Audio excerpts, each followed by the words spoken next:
प्रवीण के कहने पर भी हार्दिक ने कुछ नहीं कहा और ना ही अपनी नजर उठाई। तभी प्रवीण ने आगे कहा, प्रफुल्ल अंकल ने एक बात सही कही है, तुम्हारे दिल में किसी और के लिए प्यार है, पर अगर तुम्हारी जिंदगी में आने वाला वह दूसरा इंसान तुमसे बेइंतहा प्यार करेगा तो वह अपनी जगह खुद बना लेता है। और देख, उनकी बात की सच्चाई साबित हुई, क्योंकि इस बात का सबूत तो तू खुद ही है। तेरे मन में राखी के लिए प्यार था, पर फिर भी शिविका ने तेरे दिल में अपनी जगह बनाई। क्यों? क्योंकि वह लड़की पागलों की तरफ से प्यार करती है, और जब तुम जिससे प्यार करो उसके हाथों ही दिल टूटे ना तो दर्द बहुत होता है। और वो लड़की दिखा नहीं रही है, पर टूटे दिल का दर्द हो कैसे संभाल रही है ना, उसे कोई नहीं जानता। हार्दिक ने नम आंखों से प्रवीण को देखा और उससे बोला, तुम्हारे लिए प्यार का मतलब क्या है प्रवीण? प्रवीण ने अपना चेहरा उठाया और काले आसमान को देखते हुए बोला, मेरे लिए प्यार वक्त से परे है। इसलिए मुझे जब शनाया से प्यार हुआ था तो मैंने उसे सिर्फ मुझ पर विश्वास करने का वक्त दिया। उसके बाद मैंने उसे अपना बना लिया। उसकी मांग और गले में अपने नाम का मंगलसूत्र सिंदूर लगा दिया था। भले ही हम जिस्मानी तौर पर एक नहीं हुए थे, पर हमारे दिल, हमारे रूह पहले ही एक हो चुके थे। और तेरे लिए प्यार का मतलब क्या होता है पता है? कहते हुए प्रवीण ने फिर से हार्दिक को दिखा तो वह उसका जवाब का इंतजार कर उसे ही देख रहा था। प्रवीण ने कहा, तेरे लिए प्यार का मतलब है डर। डर कि तू जिस किसी से भी प्यार करेगा वह तुझसे दूर चला जाएगा। पर किसी भी बात का डर सही या सच नहीं होता है।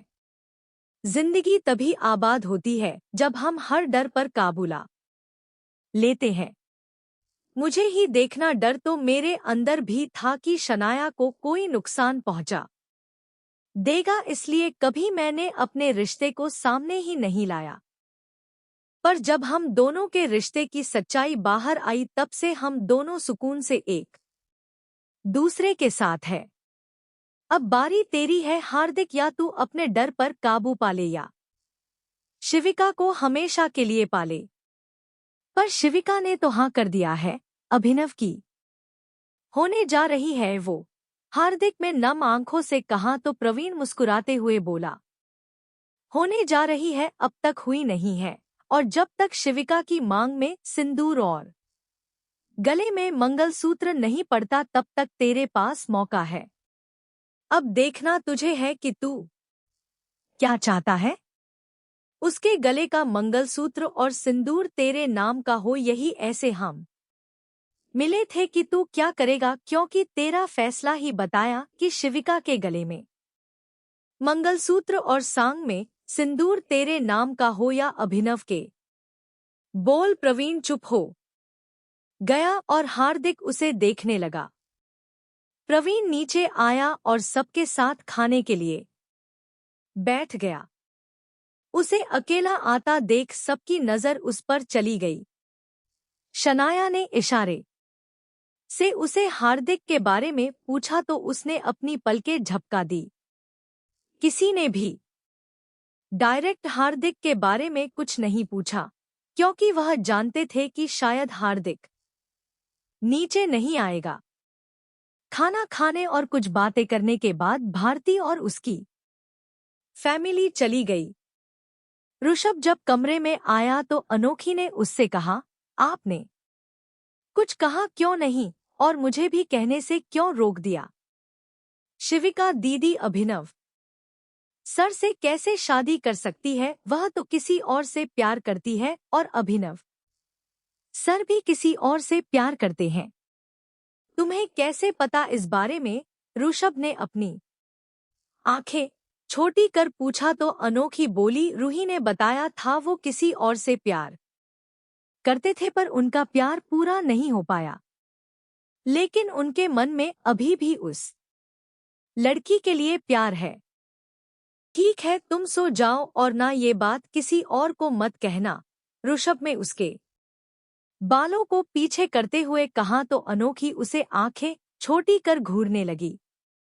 ऋषभ उसके चेहरे के पास बोला, ऐसे घूरो मत, ऐसे करो मत, वरना फिर अगर मेरा इरादा बदल गया तो कल रात की तरह आज रात की तुम्हारी नींद गायब हो सकती है। अनोखी की छोटी हुई आंखें एकदम से बड़ी हो गई और वह बोली, नहीं नहीं, कोई जरूरत नहीं है, मुझे बहुत नींद आ रही है और मैं सोने जा रही, चलो चलो जल्दी से। कहते हुए अनोखी बेड की ओर चली गई तो बोला, तुम्हें नींद आ रही है तो तुम जाओ, मुझे तो नहीं आ रही। जैसे कि आपको तो पता ही नहीं कि आपके बिना मुझे नींद नहीं आएगी, मैं सो नहीं पाऊंगी, अनोखी ने मुंह बनाते हुए कहा तो ऋषभ मुस्कुरा दिया। कुछ ही देर हुए थे उसे अनोखी के सर को सहलाते हुए और अनोखी गहरी नींद से चली गई।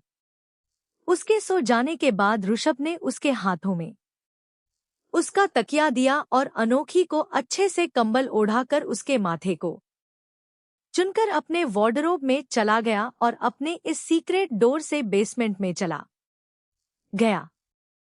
वहां आते ही उसका और एकदम ऋषभ जी से लूसीफर के में बदल गया था।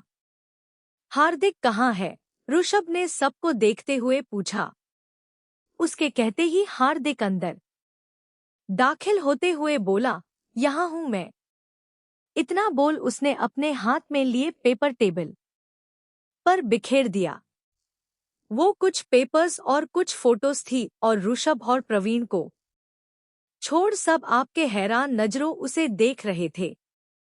तुझे यह सारे इन्फॉर्मेशन कब मिली और कहां से? विक्रम ने उन फोटोज को देख हैरानी से पूछा। वो फोटो उसी गैंगस्टर की थी जिसने राखी का रेप किया था और जिसे ये सब ढूंढ रहे थे। मैं इसे खत्म करना चाहता हूं, वह भी जल्द से जल्द।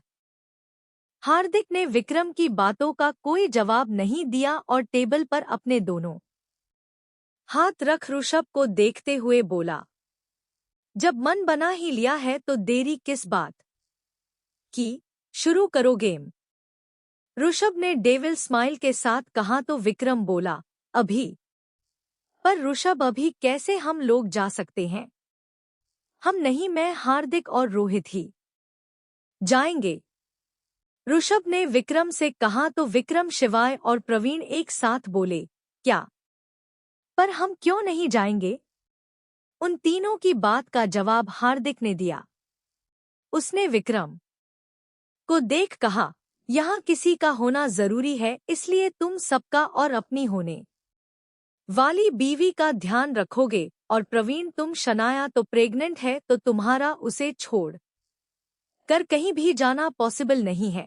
और शिवाय तुम, इतना बोल वो 2 पल खामोश रहा और फिर बोला, तुम्हारे पापा आए हैं और तो और तुम्हारी बहन की शादी तय हो गई है तो तुम्हें भी यहाँ रुकना जरूरी है। हार्दिक की बात सुन शिवाय के चेहरे पर गुस्सा उतर आया। उसने दांत पीसते हुए कहा, सही कहा तूने, मेरी बहन की शादी होने वाली है, वह भी एक अच्छे लड़के के साथ जो उसे प्यार के साथ साथ इज्जत भी देगा। इतना बोल उसने गुस्से से मुंह फेर लिया। उसे बहुत गुस्सा आया था हार्दिक की बातों पर। हार्दिक को देख ऐसा लग ही नहीं रहा था कि उसे शिविका की शादी से कोई फर्क पड़ा हो। पर हाँ, अचानक यूं इस्तांबुल जाने की बात सबको खटक सी गई थी, शिवाय प्रवीण के। उसे पता था कि हार्दिक ऐसा क्यों कर रहा है और वह मुस्कुराते हुए हार्दिक को देख रहा था। तो कब निकलना है? रोहित ने पूछा तो ऋषभ बोला, आज ही, अभी ही। यह काम जितनी चल खत्म होगा उतना ही सबके लिए अच्छा होगा। कहते हुए ऋषभ हार्दिक को देखने लगा। उसे खुद को इस तरह देखता पाकर हार्दिक एक पल के लिए हड़बड़ा गया और फिर वहां से चला गया। ऋषभ भी उठते हुए विक्रम, प्रवीण और शिवाय से बोला, मेक श्योर यहाँ पर कोई भी गड़बड़ नहीं होनी चाहिए। डोंट वरी सर, प्रवीण ने कहा तो ऋषभ सर हिलाकर वहां से चला गया। ऋषभ वापस अपने कमरे में आया। उसकी नजर बेड पर सोती हुई अनोखी पर गई। सोने का तरीका अनोखी का बिल्कुल नहीं बदला था।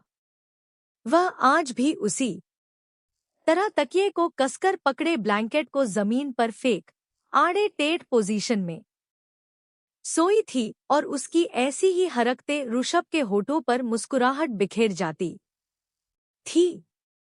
ऋषभ ने एक नजर घड़ी में देखा, रात के 2:30 बज रहे थे। वो अनोखी के बगल में बैठा और उसके माथे को चूम लिया तो अनोखी ने नींद में ही अपना सर उसके पैर पर रख लिया। ऋषभ उसके बाल को सहलाते हुए उसे देख बोला, शायद 2-3 दिन लग जाएगा मुझे कपकेक वापस आने में, इसलिए बिना बताए जा रहा हूं, क्योंकि बता कर गया तो रो रो कर तुम आधी हो जाओगी और फिर मैं जा नहीं पाऊंगा, इसलिए विक्रम तुम्हें बता देगा। उसके बाद तुम उसका जितना मन करे सर खा लेना, ठीक है? ऋषभ ने पूछा तो अनोखी ने नींद में ही धीरे से अपना सर हाँ मैं हिलाकर हम कह दिया तो ऋषभ ने एक बार फिर उसके माथे को चुमा और फिर उठकर वहां से चला गया। उन सब बातों से बेखबर, ऋषभ के जाने से बेखबर, अनोखी सोती रही। प्रवीण ने हार्दिक से कहा, आई होप जब तुम वापस आओगे तो वह हार्दिक बन के आओगे जो हार्दिक बहुत साल पहले ही कहीं खोसा गया है।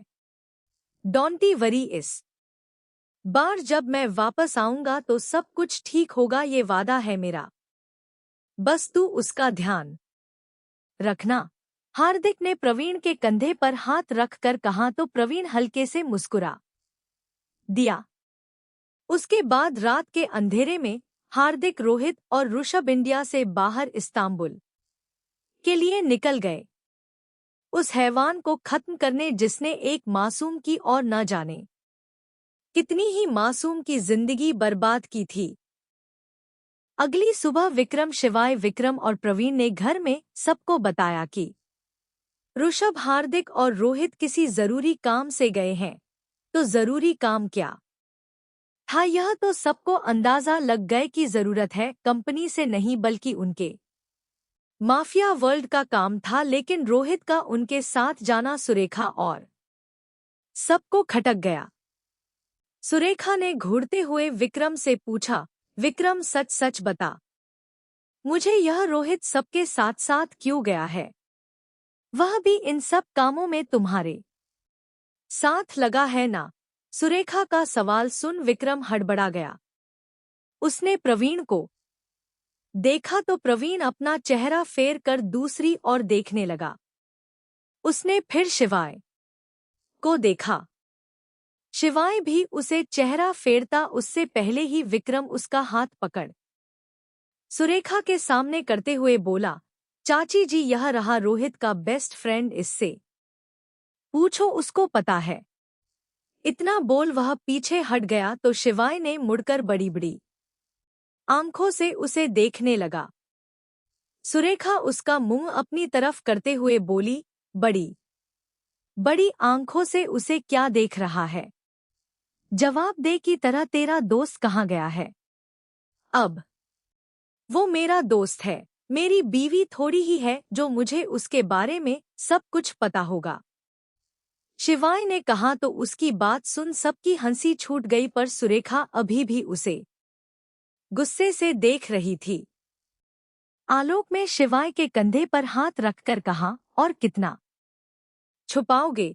बात भी दो कि रोहित पर तुम्हारी गैंग का मेंबर ही है। पता था मुझे, वो अपने भाई के नक्शे कदम पर जरूर चलेगा, इसलिए तो हर बार गायब हो जाता था और कहता था कि नहीं माँ, कंपनी के काम से मुझे भी जाना पड़ता है, लेकिन मैं इनके साथ नहीं, दूसरी जगह जाता हूँ। कैसे बच्चे हैं पापा यह सारे? सुरेखा ने उन तीनों को घूरते हुए दादाजी से कहा था। दादाजी तो बोले, अब है तो सारे अपने ही, क्या कर सकते हैं? भगवान जी ने थोड़ा डिफेक्टिव पीस भेज दिया है। पर तुम रोहित की चिंता मत करो, अब जब वह ऋषभ के साथ है तो उसे कुछ नहीं होगा। मुझे क्या करना है, बस कोई हड्डी बड्डी टुड़वा के ना आए, वरना मैं उसकी दूसरी हड्डी भी तोड़ दूंगी। कहते हुए सुरेखा वहां से चली गई। एक प्रॉब्लम तो खत्म हुई, अब दूसरी को कैसे बताऊं कि उसका पति परमेश्वर रात में ही गायब हो गया है यहां से। तांडव ना मचाने लगे वो। विक्रम ने कमर पर हाथ रख परेशान होते हुए कहा।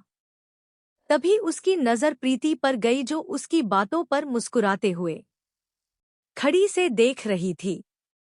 उसे देखते ही विक्रम के होठों पर एक बड़ी सी स्माइल आ गई और वो उसे कंधों से पकड़कर बोला, अरे मैं भूल कैसे गया, मेरी बीवी उसकी भाभी माँ है।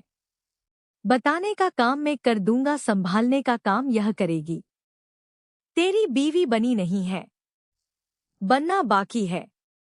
संजय ने विक्रम से कहा तो विक्रम प्रीति का हाथ पकड़ बोला, आप सबके लिए ना, पर मेरे लिए तो यह मेरी बीवी अभी से ही है। चलो बीवी, कहते हुए वह उसे ऊपर ऋषभ के कमरे की ओर ले जाने लगा। सब अफसोस में सर हिलाते हुए उन दोनों को जाते हुए देख रहे थे और प्रीति अपने सर पर हाथ मारते हुए उसके पीछे चल रही थी। ऋषभ के कमरे के पास आकर विक्रम ने जैसे ही दरवाजा नॉक करने वाला था कि उसी वक्त अनोखी ने दरवाजा खोल दिया और विक्रम का हाथ दरवाजे को ना लग सीधे अनोखी है माथे पर चला गया। भैया क्या कर रहे हो आप? क्यों मारा मुझे? अनोखी अपने माथे पर हाथ रख विक्रम को देख बोली। विक्रम जल्दी से उसके माथे को सहलाते हुए बोला, सॉरी सॉरी, मुझे नहीं पता था कि मैं जैसे ही दरवाजा नॉक करने जाऊंगा तू दरवाजा खोल देगी। हाँ तो मुझे कहाँ पता था कि मैं जैसे ही दरवाजा खोलने जाऊंगी और उस पर हाथ मारोगे। अनोखी ने मुंह बनाते हुए कहा तो विक्रम और प्रीति दोनों मुस्कुरा दिए। तभी अनोखी ने विक्रम का हाथ अपने माथे से हटाकर उससे पूछा, ऋषभ जी कहाँ है? तेरे ऋषभ जी किसी काम से इंडिया के बाहर गए हैं, विक्रम ने सोफे पर बैठते हुए आराम से कहा। वहीं उसकी बात सुन अनोखी तेज आवाज में बोली, क्या इंडिया के बाहर गए हैं? क्यों मुझे बताया क्यों नहीं? बिना बताए क्यों चले गए और कब गए? आधी रात हो गए है। आधी रात को क्यों गए और कौन कौन गया उनके साथ? आप क्यों नहीं गए और किस काम के लिए गए हैं वो? क्या कंपनी के काम से गए हैं या फिर आपने माफिया वाले काम से? आप बोलो ना, मेरे सवाल का जवाब क्यों नहीं दे रहे आप?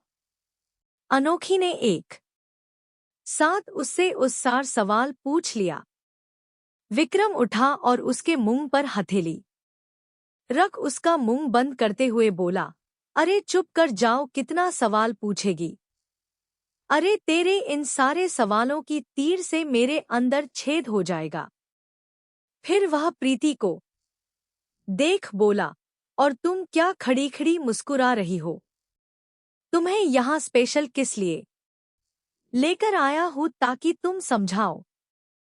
अब चलो समझाओ इसे। मैं चला। मैं और प्रवीण जा रहे हैं ऑफिस, वैसे भी ऋषभ और रोहित दोनों ही नहीं हैं। बोल वो जाने लगा, लेकिन फिर दरवाजे पर रुक उसने मुड़कर अनोखी से फिर कहा, और हाँ, ऋषभ को फोन मत करना, फोन लगेगा नहीं उसका और ना ही रोहित और हार्दिक का। बोल वह चला गया और अनोखी मुंह बनाते हुए प्रीति को देखने लगी। प्रीति ने मुस्कुराते हुए उसके बिखरे बालों को सही कर कहा, क्या हुआ? मुंह क्यों बना लिया? अनोखी के बाल बिखरे हुए थे। वो जस्ट अभी ही सोकर उठी थी। अनोखी ने उसी तरह मुंह बनाते हुए उदासी से कहा, वह अपने माफिया के काम के लिए गए हैं ना। बिना बताए तो चले गए और अब बोलने भी नहीं कर पाऊंगी। मुझे चिंता हो रही है उनकी। तुम उसकी चिंता बिल्कुल मत करो। वो पहली बार थोड़ी ना ऐसे काम के लिए गए हैं। वो बिल्कुल ठीक है और सही सलामत ही सब वापस आएंगे। तुम बस यहाँ परेशान मत होना वरना वहाँ तुम्हारे ऋषभ जी परेशान हो जाएंगे। ठीक है, प्रीति ने समझाया तो अनोखी में धीरे से अपना सर हाँ में हिला दिया। इस्तांबुल शाम का समय। एक बड़े से महलनुमा घर में इस वक्त दर्द से चीखने चिल्लाने की आवाज आ रही थी और पूरे घर में सिर्फ खून की महक फैली हुई थी।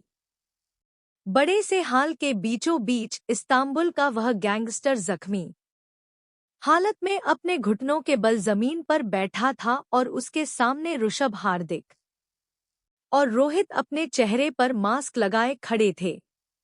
उनके पूरे कपड़ों और हाथ पर भी खून लगा था और चेहरे पर कभी खून के छिंटे थे। इस वक्त तीनों बहुत खूंखार नजर आ रहे थे। तीनों के ही हाथ में हथियार और खंजर थे।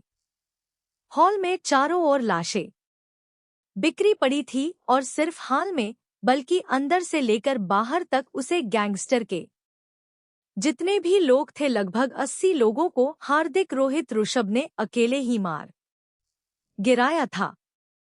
यहाँ के लोग तो खामखा ही इसे डरते हैं भाई। देखो ना, यह अपने 80 लोगों के साथ भी सिर्फ हम 3 का मुकाबला नहीं कर पाया और खुद को ये इस्तांबुल पर राज करने वाला राजा कहता है। कहते हुए रोहित ने एक लात उसे मारी तो वह जमीन पर जा गिरा। उसकी हालत ही ऐसी नहीं थी कि वह पलटकर कोई जवाब तक दे पाए। लड़ना तो बहुत दूर की बात थी।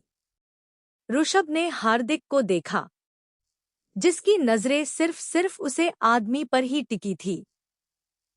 ऋषभ ने उससे कहा, जाओ, इस वक्त का सबसे ज्यादा इंतजार तुमने ही किया था, तो अब यह वक्त और इसकी जिंदगी खत्म भी तुम ही करोगे। इतना बोल ऋषभ 2 कदम पीछे हो गया, उसके साथ रोहित भी। हार्दिक अपनी आंखों में बदले की आग लिए उसके पास आया। उसकी आंखों के सामने इस वक्त राखी का वह बेजान शरीर था जिसमें कोई जान नहीं बाकी थी, क्योंकि इस राक्षस ने उसे नोच खाया था। उसकी हालत इतनी बुरी कर दी थी कि राखी अस्पताल तक नहीं पहुंच पाई और बीच रास्ते में ही उसने अपना दम तोड़ दिया। हार्दिक नीचे झुका और उसका कॉलर पकड़ उसकी आंखों में देखते हुए बोला, जानना चाहता है तुझे किस बात की सजा मिल रही है? तो वह गैंगस्टर से देखने लगा। उसकी आंखों में डर देख हार्दिक जोर से हंसा और हंसते हुए बोला, यही डर उस लड़की की भी आंखों में तूने देखा होगा ना, जिसको तूने अपनी हवस के लिए एक खिलौना बनाकर रखा था, जो टूट कर बिखर गई, पर तुझे उसे पर दया नहीं आई थी। राखी नाम तो याद ही होगा ना तुझे, जो बार मैं वेटर का पार्ट टाइम जॉब करती थी और तूने उसे इस्तेमाल कर लिया। याद है कि राखी के साथ हुए हादसे की पुलिस कंप्लेंट करने जब वह सारे पुलिस स्टेशन गए थे तब उसने सबको देखा था, पर उसने कभी नहीं सोचा था कि उसके दोस्त इतने सालों बाद इस तरह सामने आकर खड़े होंगे। उस की मौत के रूप में तेरे चेहरे के एक्सप्रेशन देख तो लग ही रहा है कि तू पहचान गया है हम लोग उसके कौन है। पर अब यहाँ के लोगों की बारी है कि ये जानने की तेरी असली औकात क्या है। खुद को तू यहाँ का राजा समझता है ना, मेरी राखी के साथ, और न जाने तूने कितनी लड़कियों की जिंदगी बर्बाद की है, पर आज सभी का हिसाब होगा। चल बोल, हार्दिक ने मास्क फिर से लगाया और उस गैंगस्टर के बाल पकड़ उसे घसीटते हुए वहां से ले जाने लगा और वह गैंगस्टर बस चिल्लाए जा रहा था। 2 दिन बाद इस्तांबुल का मार्केट में अभी चहल पहल थी। कई लोग खरीदारी कर रहे थे। तभी अचानक से वहां एक गाड़ी आकर रुकी। उसमें से हार्दिक, रोहित और ऋषभ बाहर आए और हार्दिक ने उस गैंगस्टर को पकड़ बाजार के बीचों बीच जमीन पर फेंक दिया। कई लोग उसे पहचानते थे पर उसकी ऐसी हालत देख वह सब हैरान हो गए, क्योंकि इस्तांबुल में उस आदमी को हाथ लगाना बहुत बड़ी बात थी और किसी के बस की नहीं थी। पर उस आदमी की ऐसी हालत, उसे खून में लटपट देख सबकी हैरानी सही ही थी।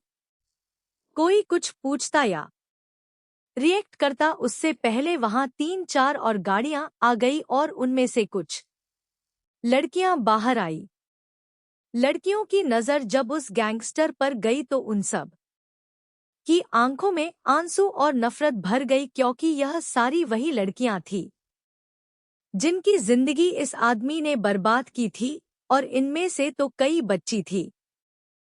ऋषभ ने अपने गार्ड से कहकर उन सभी लड़कियों के बारे में पता किया था और अपने गार्ड को ऑर्डर देकर उन सभी को यहां लाने के लिए कहा था। उन सारे गार्ड से उन सभी लड़कियों के हाथ में एक एक चाबुक दिया। हार्दिक, एक छोटी सी लड़की जिसकी उम्र बस 14 ही साल थी, उसके हाथ में वह चाकू देते हुए बोला, तुम्हारा दर्द आज तक कम नहीं हुआ है, पर अब होगा। जब तुम इस इंसान को दर्द में देखोगी तो वह दर्द कम होगा। जब तुम इस इंसान की चीख सुनोगी तो तुम्हारी चीख गायब होने लगेगी। जब तुम इस इंसान को मरता हुआ देखोगी तो अपने आप को फिर जीने की हिम्मत दे पाओगी। हार्दिक उस लड़की से बोले जा रहा था और उस बच्ची की पकड़ चाबुक पर कसती जा रही थी। हार्दिक के कहने के बाद वह आगे बढ़ी और उसने उस गैंगस्टर के जख्मी पड़े शरीर पर चाबुक वार किया। उसकी एक मार पड़ते ही वह गैंगस्टर दर्द से चीख पड़ा। इस की चीख खत्म हुई ही नहीं थी कि दूसरी, तीसरी, चौथी वह सारी लड़कियों ने उसे एक के बाद एक मारना शुरू कर दिया। लगातार वह लड़कियां उस गैंगस्टर को मारे जा रही थी और उस गैंगस्टर की चीख पूरे बाजार में गूंज रही थी। सब लोग खड़े तमाशा देख रहे थे। किसी की हिम्मत नहीं हो रही थी कि कोई भी आगे आए और कोई जाना भी नहीं चाहता था, क्योंकि वहां खड़ी लड़कियों में से कोई ना कोई उनका ही परिवार था और आज उनकी जिंदगी बर्बाद करने वाले को ऐसे मरते दे उन सबको सुकून था। किसी को भी ऋषभ, हार्दिक, रोहित या उनके गार्डों का चेहरा नहीं दिख रहा था, क्योंकि सबने मास्क पहन रखा था, पर फिर भी वो सब उन सबके लिए किसी फरिश्ते की ही तरह थे। कुछ देर बाद धीरे धीरे उसकी चिक धीमी होती गई। अब तक उसके आसपास की जमीन भी लाल हो गई थी। उन सारी लड़कियों ने चाबुक दूर फेंका और जमीन पर बैठ रोने लगी और लोग उन्हें संभालने लगे। उस गैंगस्टर लगभग मर ही गया था, बस उसकी आखिरी सांस बची थी। ऋषभ ने अपने गार्ड को इशारा किया तो वह सभी उन लड़कियों को ले जाने लगे, पर वो बच्ची जिसे हार्दिक ने चाबुक पकड़ाया था वो भाग कर आई और हार्दिक के गले लग गई। उस लड़की ने रोते हुए बस थैंक यू कहा तो हार्दिक ने भी प्यार से उसका सर सहला दिया। उन बाकी लड़कियों ने भी जाने से पहले हार्दिक, ऋषभ और रोहित को थैंक यू बोल कर गई थी, उनकी जिंदगी उनके मन में जीने की इच्छा देने के लिए और उनका बदला पूरा करने के लिए।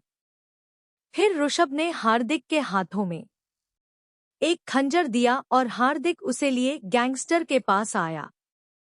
उस गैंगस्टर की आंखें थोड़ी सी ही खुली थी। वो बस अपनी मौत को बहुत पास से देख रहा था। हार्दिक जमीन पर उसके पास बैठा और उसकी बंद हो चली आंखों को देखते हुए बोला, और यह मेरी राखी के लिए।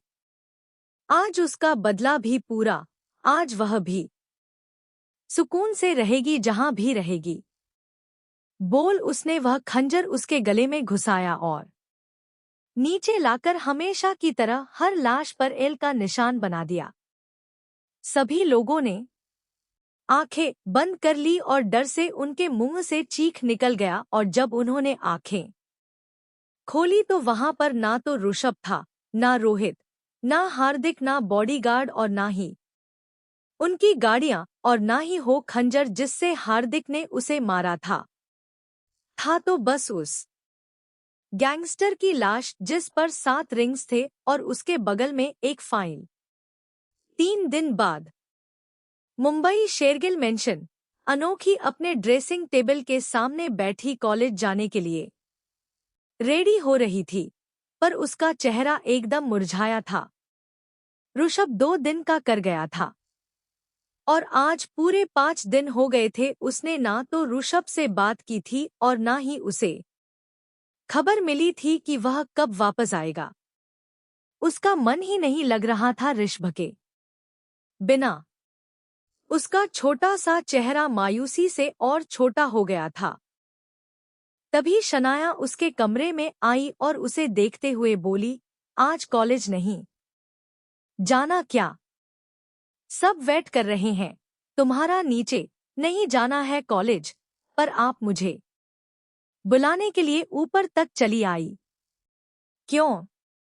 अरे आपको नहीं पता कि ऐसे वक्त में सीढ़ियों नहीं उतरना चढ़ाना चाहिए।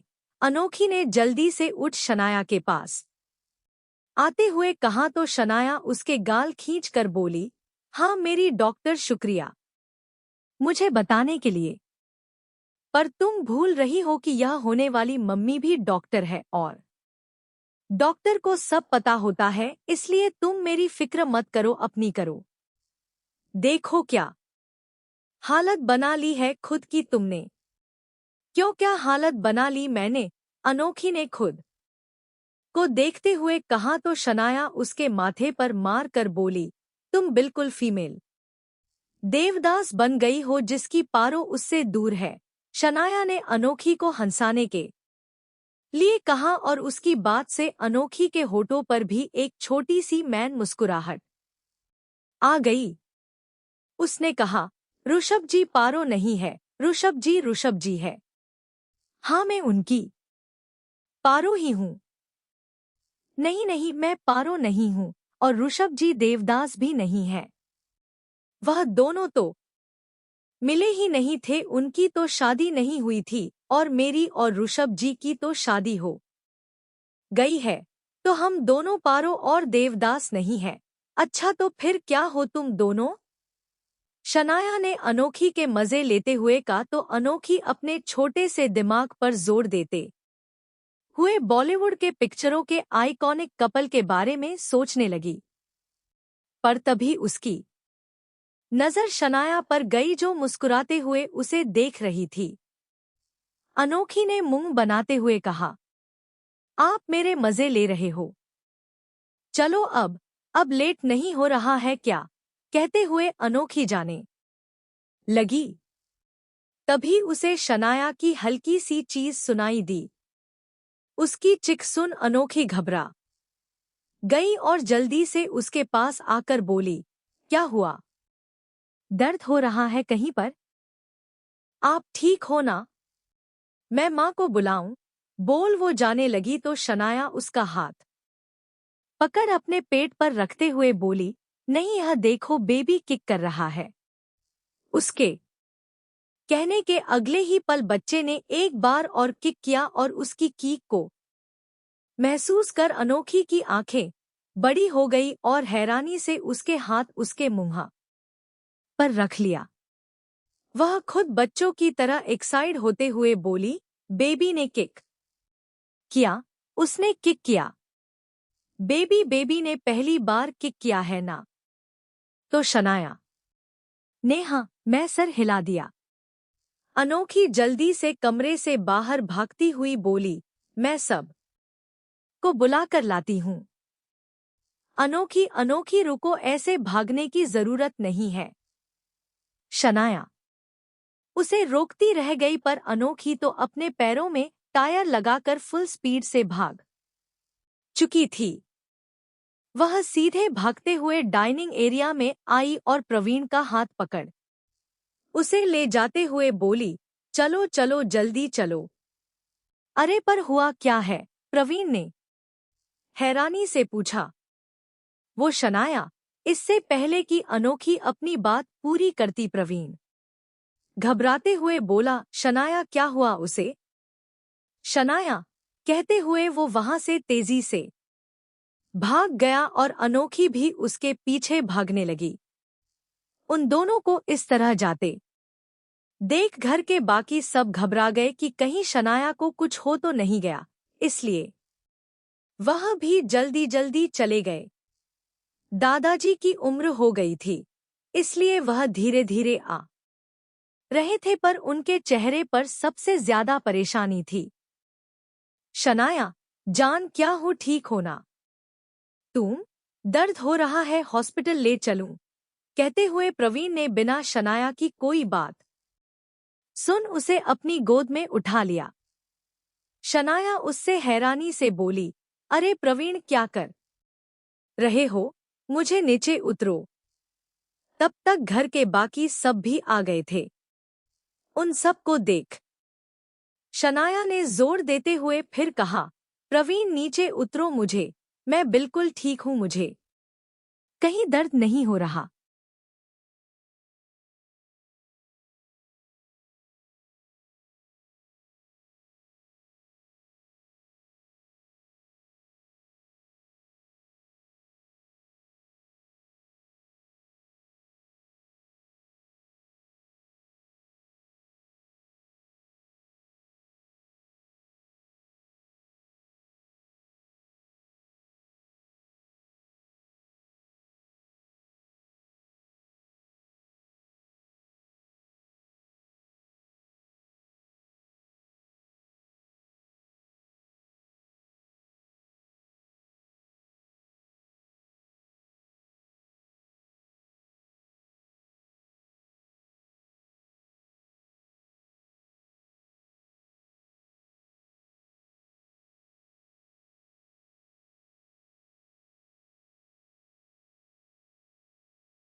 दादू हूँ मैं, उम्र हो गई है मेरी, कहीं कुछ हो गया डर की वजह से मुझे तो। पापा, दादाजी, अंकल सबके मुंह से एक साथ निकल गया। अनोखी दादाजी को गले लगाकर ना में सर हिलाकर बोली, नहीं दादाजी ऐसा मत बोलो। सॉरी, मैं सच्ची का अगली बार से ऐसा कभी कुछ नहीं करूंगी, प्रॉमिस करती हूँ मैं। वह तो बेबी किक कर रहा था इसलिए मैं एक्साइटेड हो गई थी, पर मैं सच्ची का अगली बार से ऐसा नहीं कहूंगी। आप प्लीज ऐसा ऐसे मत बोलो। अनोखी इमोशनल हो गई थी। एक तो इतने दिन से ऋषभ उसके पास नहीं था, वो वैसे ही दुखी थी, और फिर ऐसे अचानक से दादाजी के मुंह से उनके जाने की बात सुन वो घबराहट सी गई। उसे बहुत मुश्किल से तो उसे अपने मिले थे और वो फिर अपनों को खो देगी? बिल्कुल नहीं, और दादाजी तो उसके फेवरेट है। अनोखी की बात सुन सब मुस्कुरा दिए। दादा जी ने मुस्कुराते हुए उसके सर को सहलाते हुए कहा, अच्छा नहीं कहता सॉरी, अब तू मुस्कुरा दे थोड़ा सा। कहते हुए दादाजी ने अनोखी के आंसू पोंछे पर अनोखी मुस्कुई ही नहीं, तो दादाजी ने कहा मुस्कुरा दिया। अच्छा मैं शोभा से कह कर तेरे लिए कपकेक बनवाऊंगा, अब तो मुस्कुरा दे। कपकेक का नाम सुन हमारी अनोखी मुस्कुराए ना, ऐसा कभी हो सकता है क्या? और आज भी वही हुआ। कपकेक का नाम सुन उसके होठों पर मुस्कुरा आ गई। उसके बाद सब ने नाश्ता करने के लिए बैठ गए। नाश्ता करते वक्त अचानक से आलोक का फोन पर एक मैसेज का नोटिफिकेशन आया। उसने मैसेज ओपन कर उसे पढ़ा और पढ़ते हुए उसके चेहरे पर सख्त भाव आ गए। उसके बदलते एक्सप्रेशन को सबने नोटिस कर लिया था। क्या हुआ आलोक? दादाजी ने पूछा तो आलोक ने बस एक नज़र उन्हें देखा और फिर अनोखी से बोला, अनोखी तुम कॉलेज नहीं जा रही हो? क्यों पापा? नोखी ने सवाल किया।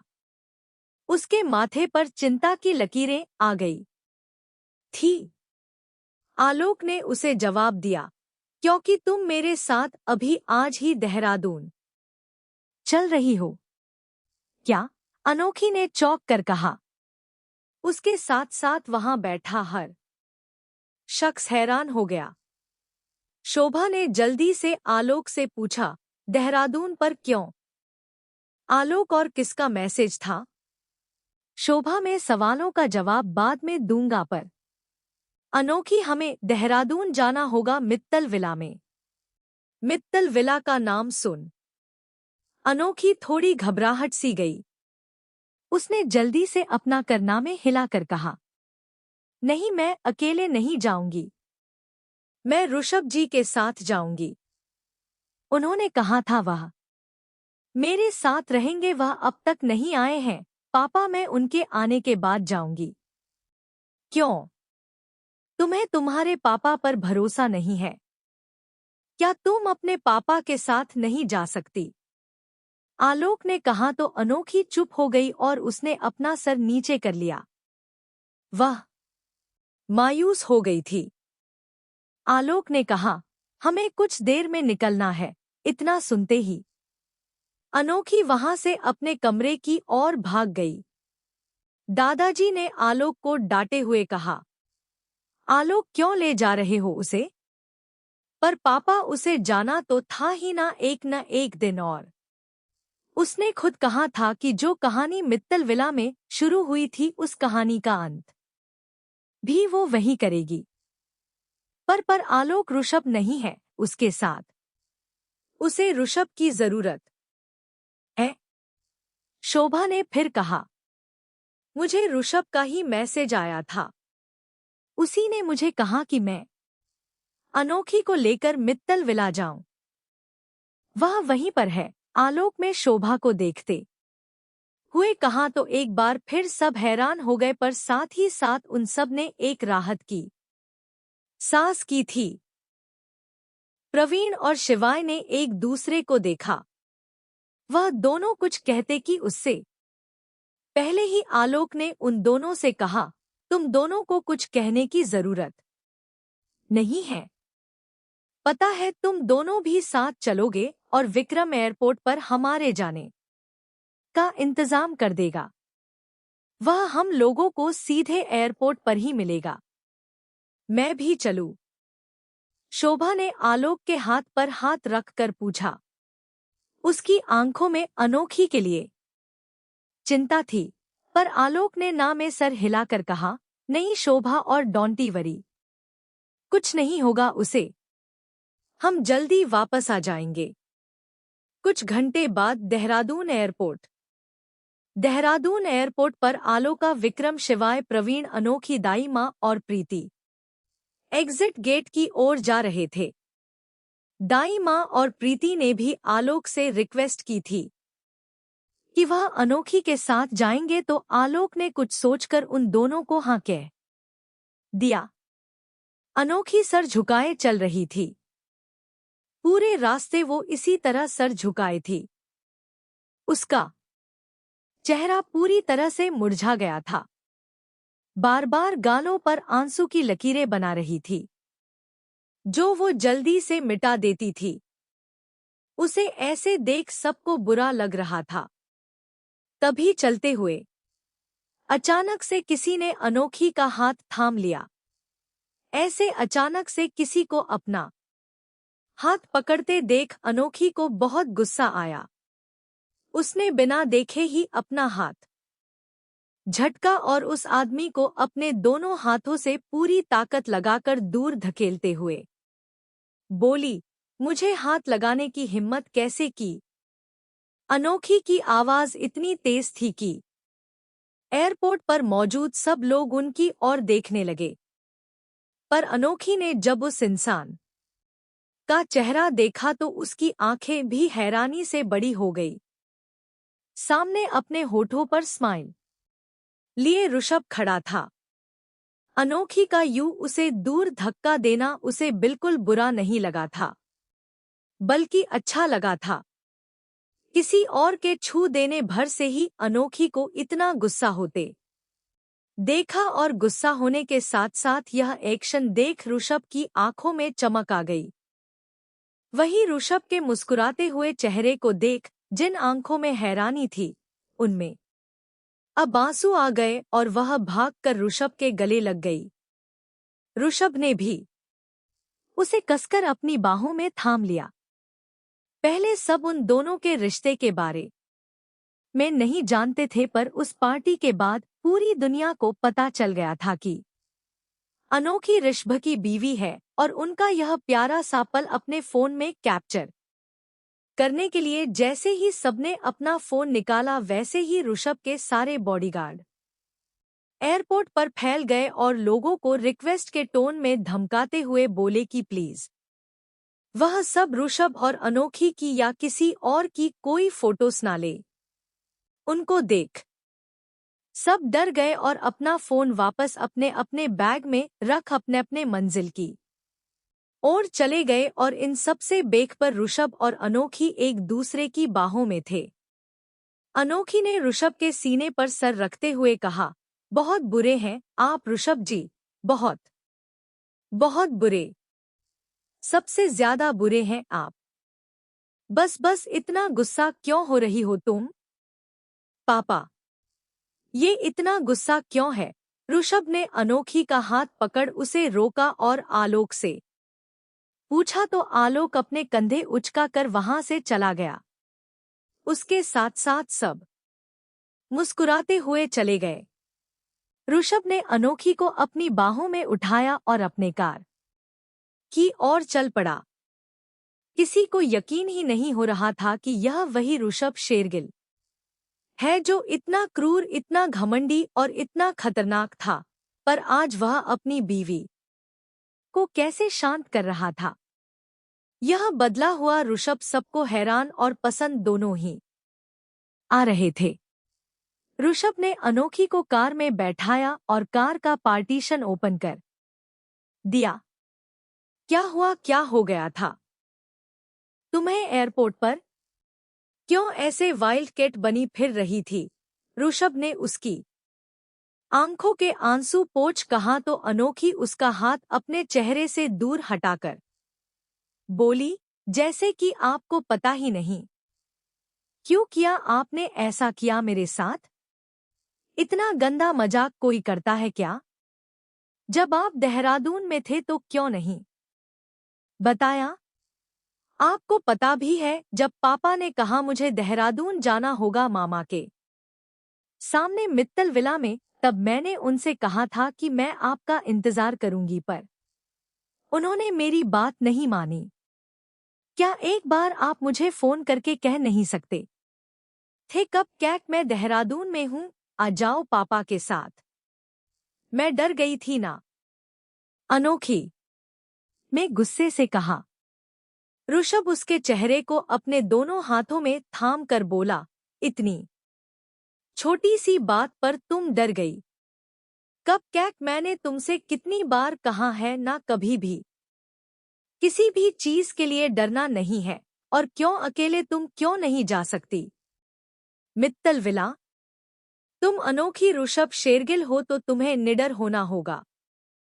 मैं हर वक्त तुम्हारे साथ नहीं रह सकता तो क्या जिस वक्त मैं तुम्हारे साथ नहीं रहूंगा और उस वक्त तुम पर कोई मुसीबत आई तो क्या तुम मेरा इंतजार करोगी? ऋषभ ने उसकी आंखों में देखते हुए पूछा तो अनोखी खामोशी से उसे देखने लगी। ऋषभ ने उसके सामने अपनी हथेली की और बोला, प्रॉमिस करो मुझसे कि आज के बाद डरोगी नहीं। जब भी अकेली रहोगी और किसी भी मुसीबत में रहोगी तो बिना डरे उसका सामना करोगी, कभी भी हार नहीं मानोगी। मेरा इंतजार करना, पर उस इंतजार में तुम सिर्फ हाथ पर हाथ रखकर नहीं बैठना बल्कि अपने आप को पूरी तरह बचाने की कोशिश भी करना, करो वादा? अनोखी उसके हाथ पर अपनी हथेली रखकर बोली, मैं बहुत स्ट्रॉन्ग बनूंगी, वह भी आपने जैसा कहा वैसा ही सॉन्ग किसी से नहीं। अनोखी उसके हाथ पर अपनी हथेली रखकर बोली, मैं बहुत स्ट्रॉन्ग बनूंगी, वह भी आपने जैसा कहा वैसा ही सॉन्ग किसी से नहीं डरूंगी और आपसे तो बिल्कुल नहीं डरूंगी। कहते हुए अनोखी ने मुंह बना लिया तो ऋषभ हंस दिया, पर फिर अचानक से अनोखी का चेहरा उदास हो गया। ऋषभ ने दोनों के सर को जोड़ कहा, आज सब सामने आएगा और तुम्हारी मम्मा तुम्हारे साथ होगी, इसलिए जितनी हिम्मत बटोरनी है बटोर लो, उसकी बहुत जरूरत लगने वाला है। दिमाग से ही नहीं, खुद को दिल से भी रेडी कर लो। ऋषभ की बात पर अनोखी ने हाँ में सर हिला दिया और चुपचाप उसके गले लग गई तो ऋषभ उसके बालों को सहलाने लगा और अपने मन में बोला, मनीष, गौरव और मिताली, तुम लोगों की जिंदगी में तो अब तक जो कुछ भी हुआ वो कुछ नहीं है। तुम्हारी असली बर्बादी अब शुरू होगी।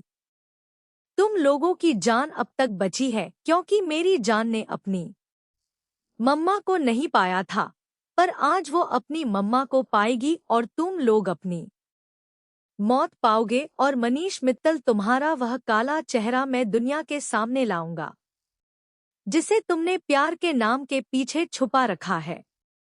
मित्तल विला हॉल मां गौरव और ओमकार खड़े थे और मिताली वहीं सोफे पर बैठी थी। उसके बाल बिखरे थे, चेहरे पर गुस्सा, आंखें लाल थी। अर्चना ने भी मित्तल फैमिली हमेशा हमेशा के लिए छोड़ने का मन बना लिया था, इसलिए आज वो अपना कुछ सामान लेने यहाँ आई थी। अर्चना सीढ़ियों से अपना बैग लेते हुए नीचे आई और उसके पीछे मनीष उसके साथ उतरते हुए कह रहा था, अर्चना अर्चना, मेरी बात सुनो, घर छोड़कर मत जाओ, प्लीज रुक जाओ, मत जाओ घर छोड़कर। मैं तुम्हें सारी बात समझता हूँ। तुम नहीं जानती 20 सालों में क्या क्या हुआ है। तब तक वो दोनों हाल तक आ गए थे। अर्चना ने पीछे मुड़कर बिना किसी भाव के कहा, और मुझे जानना भी नहीं है ए मनीष की 20 सालों में क्या क्या हुआ है, क्योंकि तुम्हारी गौरव और मिताली की हरकतों ने मुझे इतना हैरान कर दिया है कि मेरी हिम्मत नहीं हो रही कि मैं कुछ पूछूं। मुझे कुछ नहीं पूछना, पर आपको पूछना चाहिए। आपको अपने पति से पूछना चाहिए कि इन 20 सालों में आखिर हुआ क्या है इस मित्तल विला के अंदर। अचानक से वहां अनोखी की आवाज गूंजी। अनोखी की आवाज सुन मनीष, गौरव और मिताली के चेहरे का रंग उड़ गया। वहीं ओमकार और अर्चना हैरान हो गए। उन पांचों ने जब मुड़कर दरवाजे की ओर देखा तो वहां पर अनोखी के साथ दाई माँ ऋषभ, आलोक, विक्रम, हार्दिक, प्रवीण, रोहित, शिवाय और प्रीति भी खड़े थे। अनोखी, अर्चना ने अनोखी का नाम पुकारा। उसका नाम पुकारते वक्त अर्चना के होठों पर मुस्कुराहट आ गई थी। वह जल्दी से उसके पास आई और उसके गाल पर हाथ रख बोली, अरे तुम यहाँ मुझसे मिलने आई हो। अर्चना बहुत एक्साइटेड हो गई थी और बहुत खुश भी अनोखी को यहाँ देखकर। पर अनोखी के चेहरे पर इस वक्त कोई भाव नहीं थे। उसने अर्चना का हाथ अपने गाल से हटाया और उसकी आंखों में देखते हुए बोली, लगता है आपने मेरी बात पर ध्यान नहीं दिया है। मैंने कहा आपको पूछना चाहिए अपने पति से कि पिछले 20 सालों में जब कोमा में थी तो इस घर में क्या क्या हुआ। उसके ऐसे कहने पर अर्चना चौंक गई। तभी मनीष उसके पास आकर गुस्से से तेज आवाज में बोला, तुम होती कौन हो हमारे परिवार के बीच में बोलने वाली? यह शेरगिल मेंशन नहीं, मित्तल विला है, मेरा घर है और यहाँ कौन क्या बोलेगा यह सिर्फ मैं तय करूंगा। मनीष की आवाज में हड़बड़ाहट थी और डर भी। वो समझ गया था कि आज उसकी जिंदगी की सारी सच्चाई सबके सामने खुलकर रहने वाली है। तभी एक जोरदार तमाचा मनीष के गालों पर आकर लगा। मनीष ने हैरानी से देखा तो यह तमाचा उसे दाई माँ ने मारा था। दाई माँ गुस्से से कांप रही थी। उन्होंने एक एक शब्द पर जोर देते हुए कहा, खबरदार खबरदार, जो मेरी बच्ची के पास भी आया तो अगर इस बार उसे तेरी वजह से एक भी चोट पहुंची या उसकी आंखों से एक कतरा आंसू भी गिरा ना तो मैं भूल जाऊंगी कि तुम मेरी अर्चना के पति हो और तेरा खून मैं अपने ही हाथों से कर दूंगी। फिर भले ही मेरी जिंदगी के जो भी साल बचे हैं वो मुझे जेल में ही क्यों गुजारनी पड़े। इतने सालों का गुस्सा दाई माँ ने आज निकाल दिया था। वही अर्चना एकदम वाक थी। उसने हैरानी से दाई माँ से पूछा, शांति काकी, आप ये क्या कह रही है और आप मनीष को इस तरह मारा क्यों रही है? इन्होंने किसे चोट पहुंचाई? ये आजकल नहीं बल्कि पिछले 20 सालों से तेरी बेटी को चोट पहुंचाता आ रहा है। दाई माँ ने रोते हुए अर्चना का जवाब दिया। उसकी बात सुन अर्चना की आंखें हैरानी से बड़ी हो गई और वह मिताली को देखने लगी जो पूरी तरह घबरा गई थी। अब उन सबको यकीन हो गया था कि यह लोग आज सच का खुलासा ही करने आए हैं।